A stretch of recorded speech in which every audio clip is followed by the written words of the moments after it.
Sveiki! Šiandien esame Vilniuje ir paklausinėsime, kągi Vilniečiai žino apie LTG Link ir traukiniautojų klubą.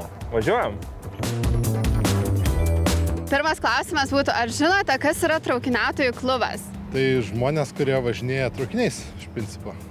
Ir yra kažkoks klubas, kai nuolaidą gali gauti, man rodos. Kaip vadinasi žmogus, kuris tikrina bilietus traukinyje? Gaudytojas. Esu iki gal galima skaityti. Traukinyse toks, kur dažniausiai sakom, jeigu einam kartu ir tu mane, tai ir tas pats. Palydovas. Tai, visiškai teisingai. Sakykit, kaip vadinasi miestas, į kurį traukiniautojai, klubo nariai važiuoja valgyti kibinų? Trakai. Visiškai teisingai. Klausimas, traukiniu galima nuvažiuoti į Saulės miestą. Kas tai per vieta? Aš esu gimusi Šiauliuose, tai Šiauliai. Ačiū jum ir turim va jum prizą. O, labai fainiai, ačiū. Tai labai džiugu, gerų kelionių jum. Žiūrim, ką turim. Dovanų kuponas. O, važiuoti O, super. O, 10 eurų vertės dovanų kuponas.